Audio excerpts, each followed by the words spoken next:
Welcome to Women with Drive, a podcast from the Deakin Melbourne Boomers, talking all things women's hoops, hosted by Boomers' own Lou Brown. Hi everyone, and welcome back to another episode of Women with Drive, presented by the Deakin Melbourne Boomers. I'm your host, Lou Brown, and today I am so thrilled to be able to welcome the one and only Ezi Magbegor. Ezi, thank you so much for joining me today.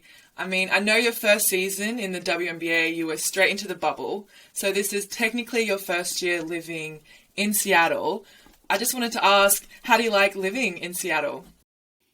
Thanks for having me, Lou. And yeah, it is my first season living in Seattle, and I think I'm really enjoying it. I love Seattle. I think it's one of the cities that's pretty similar to Melbourne, so I think that's why I'm enjoying it so much. The weather's been great. There's lots to see, so I think out of all the cities, it's not a bad place to live. So yeah, I'm really enjoying it so far. Yeah, good. I love Seattle. I was thinking that myself. I think Melbourne is Seattle is the closest comparison to Melbourne, especially, within... Have you been to Pike Place Market a couple times? I have, yeah. I actually haven't been this season, though. So I went my first visit to Seattle in 2019 after I was drafted, and then I went last year before the bubble. But I haven't had a chance to go this year, surprisingly, but I think I'll definitely go sometime before I leave. Yeah, I have to sneak in a trip before you leave. But also, again, it's your first year actually being able to travel around the US. Have you had any favorite experiences? I know right now we're looking at a picture of you with Joe Biden. What was it like meeting the president? And then also any favorite cities outside of that? So we got to go to the White House, obviously, as part of our championship visit. I think it was 2-3 weeks ago now. But that was actually during a 2 to 2.5 week road trip. So we had to go to a number of cities, and it just ended up working out that we were in Washington. So we scheduled the visit, and that was a pretty cool experience. I don't think it's, every day you get to go to the White House, and just to be able to be there and obviously meet the president and to have him, I guess, speak in front of us and get a photo, of course, was pretty cool. Prior to that, we went to Chicago and New York as well, and I think Chicago was definitely my favorite city out of all of them. We got a bit of downtime in between, so we got to explore for a couple of days, so that was cool. I think just being on the East Coast was really cool, and we went to a few good cities. No, nice. I mean, I'm glad that, you're on the road for such a long time, and so you guys actually get an opportunity to maybe get out a little bit and explore rather than you're in and out quickly as much. But what is the day-to-day lifestyle like for you in Seattle, kind of especially maybe off days compared to game days? I guess I'll explain today. So we came back from LA yesterday. So yesterday was kind of our off day, and then today we got back into practice. So we practice in the morning, and we might have a weight session or an individual session before or after. And then we pretty much just get the rest of the afternoon off. So we're done by about 1:30. And then, just come back to my apartment, do some grocery shopping if I need. But it's pretty similar to Melbourne, I guess, where we train in the morning and then get the rest of the afternoon and day off. Yeah, nice. Well, the life of a professional athlete. But obviously, COVID protocols right now playing in the WNBA would be a little bit up and down all over the place. What have been some of the main protocols being on a WNBA team? I think it's changed as the season has gone on. So at the start of the season, we had to get tested every day before practice. Yeah, which was a lot. It's not as invasive as the tests in Australia, though. So it's just a quick swab of the mouth and nose. We had to do that at the start of the season, but it's gotten less as invasive as the season's gone on. So we only have to get tested 2 to 3 times a week now, which is still a lot. Yeah. Could you give a roundabout number of how many times you think overall you've been tested for COVID? Because last year I got tested every day in the bubble, so I don't even know how many days that was, 3 months worth of testing. I can't give a number, but it's a lot. No, So. it's up there. It is definitely up there. I've been in Melbourne the whole time. I've been tested once, so I feel for you. Women with Drive. But just moving on a little bit, this year you made your Olympics debut. What does it now mean to be able to call yourself an Olympian? I guess it's pretty cool. I think becoming an Olympian, it was definitely one of my goals, if not, I guess, the number one goal. And just to be able to do that this year, obviously it was postponed from last year. So I guess just not knowing whether it was going to go ahead or not was, I guess, pretty nerve-wracking. But just the fact that it was able to go ahead and we were able to go to Tokyo and compete was pretty cool. Yeah, but what was that experience like for you, especially you and Kayla were able to walk in the opening ceremony as well. So could you just give us a little bit of a breakdown and now seeing yourself full circle on the Sydney Opera House, a picture of you. Yeah, just tell me a little bit what that's like for you. Yeah, well, I think with the opening ceremony, Kayla and I actually decided before we walked out, we were like, we're going to walk out together, and we made sure that we didn't have our phones on us so we could just kind of take in the experience. And then we ended up getting on the big screen and on TV at home. So I think it just kind of worked out. It was a coincidence. We went on our phones and we were just able to be kind of immersed in the experience. And it's definitely something I'm going to remember forever, just being able to march next to Kayla at the opening ceremony of my first Olympics. And just to be presented on the Sydney Opera House too was cool. I think that was a great tribute to all the athletes, and yeah, it was really cool. No, I can't even begin to imagine how special that would have been, the whole experience in itself. But then obviously you're playing in the Olympics, you're playing against fellow WNBA players, with WNBA players obviously, but then you match up against the USA and you're playing against teammates as well. What is that like?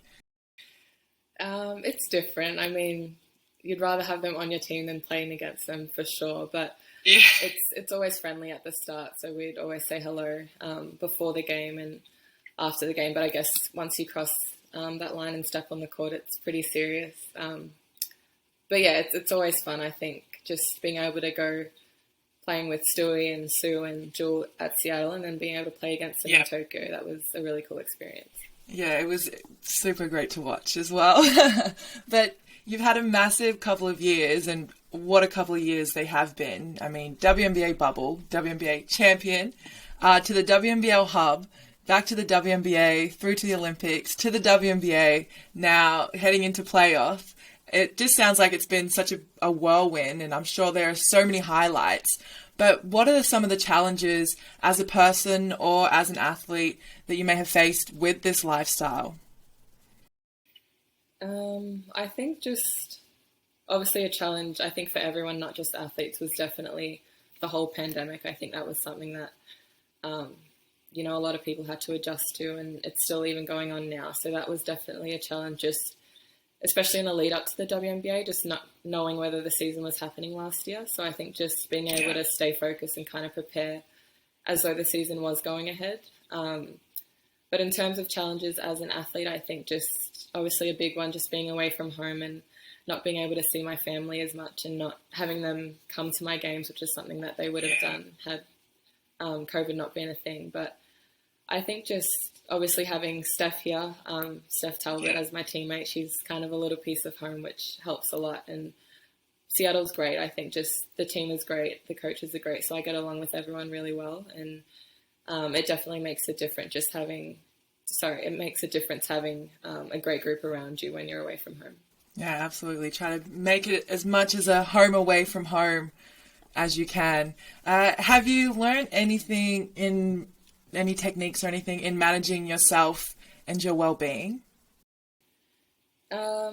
Yeah, I think just never getting too high or too low. So just trying to remain at a good level at all times. I think the season can be quite tiring, and it is a bit of a grind at times. But I think just if you're able to just, not ever get too high or too low, and whatever that is for you, I think just being able to have my family keep me grounded, that definitely helps me a lot. So just checking in with them all the time has helped me with managing a lot of things.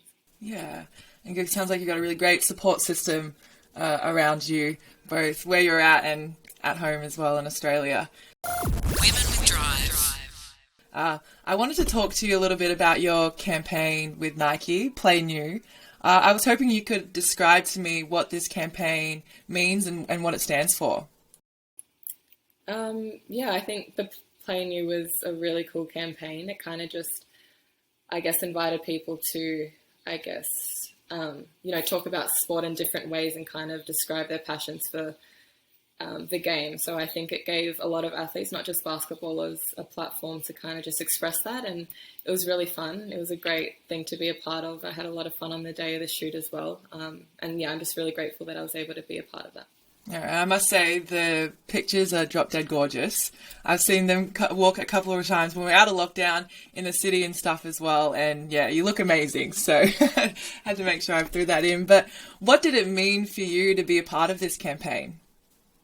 It meant a lot. I think I didn't realize how big it was going to be when I first became involved in it. And I guess I did the shoot when I was back in Australia, and then it all came out when I was in America. So it was just really cool, like all the feedback and the comments that came back from it. But I think just to be a part of a bigger picture, which is what it was really cool as well. Yeah, you've seemed to have really established yourself as a role model for so many, being able to find your voice and then use your platform use your voice on the platform that you've been given for change and fighting for equality in such a positive way.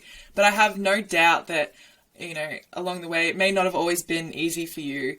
What would be some advice you would give to a younger Ezzy finding her way? That's a good question.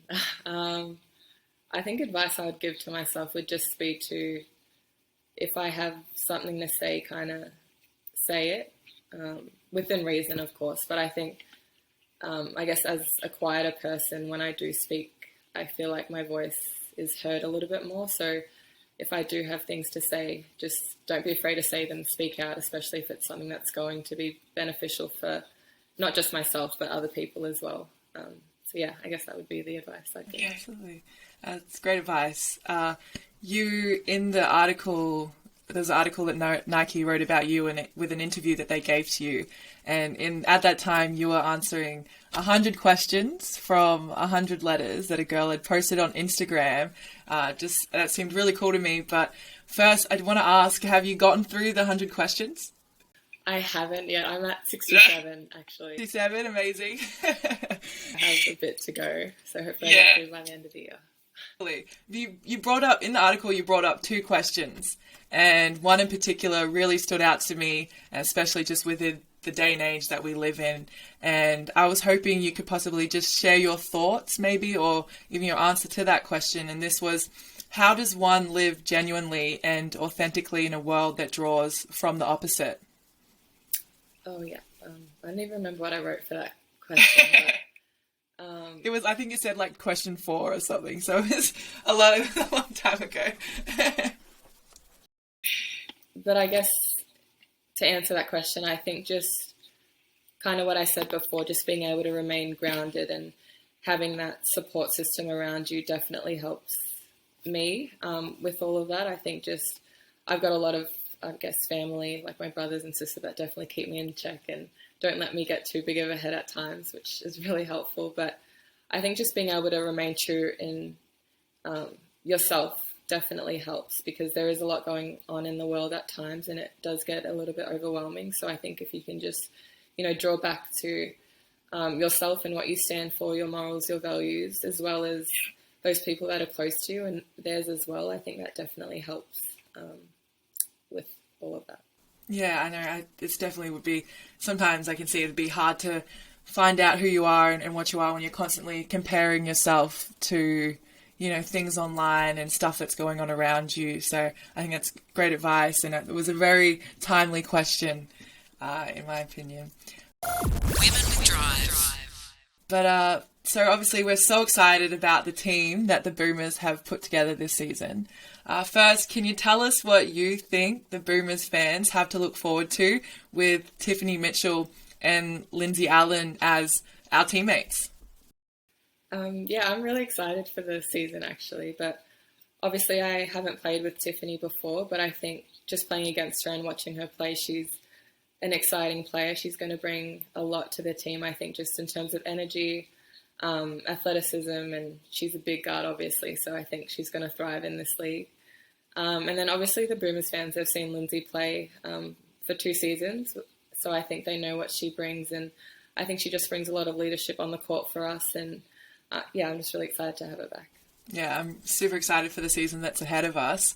What do you like about the team this WNBL season and our chances of success?